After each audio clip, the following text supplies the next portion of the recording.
క్రీస్తునాథునియందు ప్రియ సహోదరి సహోదరులారా, ఈనాటి దివ్య గ్రంథ పఠనాలు ప్రభు రాకడకు మనల్ని మనము సిద్ధపరచుకోవాలని, రానున్న ప్రభు కొరకు మనమందరం కూడా నిరీక్షణతో ఎదురు చూడాలన్నటువంటి అంశాలను బోధిస్తూ ఉన్నాయి. ఈనాటి మొదటి పఠనంలో ఎలీషా ప్రవక్త ప్రవచనాత్మకమైనటువంటి మాటలను మాట్లాడుతూ ఉన్నారు. ఆయన చేసినటువంటి మంచి పనులపై మన దృష్టిని ఆకర్షిస్తూ ఉన్నారు. ఆయన ఏది బోధించారో అదే జీవించారు.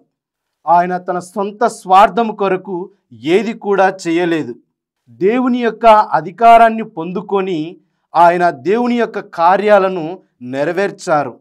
కృపతోనూ పవిత్రాత్మతోనూ అనుగ్రహాలతోనూ దీవించారు. కాబట్టి మనము కూడా ఆ ప్రభుని యొక్క కృపను అనుగ్రహాన్ని పొందుకోవడానికి రానున్న ప్రభుని మన హృదయంలోనికి భక్తి విశ్వాసంతో ఆహ్వానించుకుందాం. ఈనాటి సువిశేష పట్టణంలో యేసు ప్రభు దివ్య రూపాంతరము చెందిన తరువాత ఆయన ముఖమును ఆయన శిష్యులు పేతురు, యాకోబు, యోహానులు చూడలేకపోయిరి. ఎందుకంటే ఆయన ముఖము కాంతివంతంగా ప్రకాశిస్తూ ఉన్నది.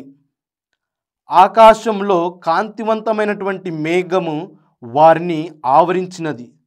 అందుకు ఆ ముగ్గురు శిష్యులు భయభ్రాంతులైనప్పుడు ప్రభువు వారిని భయపడకుడి, దివ్య రూపాంతరం చెందినటువంటి క్రీస్తు ప్రభువు ఆయన నిజమైనటువంటి దేవుని కుమారుడని ఆయన శిష్యులకు బోధిస్తూ ఉన్నారు. కాబట్టి ప్రియ సహోదరి సహోదరులారా, ఈనాటి దివ్య గ్రంథ పఠనాల ద్వారా ఆ ప్రభు మనందరినీ కూడా ఆహ్వానిస్తున్నారు.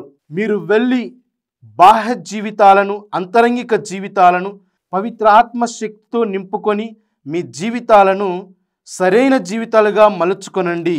వక్ర మార్గాలను సరైన మార్గాలుగా మలుచుకొనండి. చీకటిలో జీవించక వెలుగులో జీవించండి అని ప్రభువు మనందరికీ కూడా బోధిస్తూ ఉన్నాడు. కాబట్టి చీకటిలో కాక వెలుగులో జీవించమని ప్రభువు మనందరినీ కూడా ఆహ్వానిస్తూ ఉన్నారు.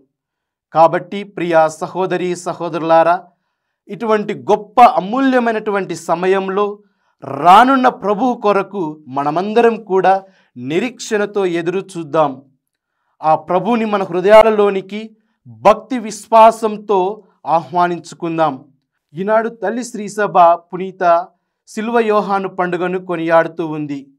ఆయన యొక్క జీవితాన్ని ఆదర్శంగా తీసుకొని మనము కూడా మంచి మార్గంలో నడవాలని తల్లి శ్రీసభ మనలందరినీ కూడా ఆహ్వానిస్తుంది. కాబట్టి ప్రియ సహోదరి సహోదరులారా, ప్రభుని యొక్క కృపను అనుగ్రహాలను పొందుకొని మన యొక్క జీవితాన్ని ఆయన యొక్క అడుగుజాడలో నడవడానికి కావలసినటువంటి కృపావరాలను దయచేయమని ప్రార్థించుకుందాం. ఆమేన్.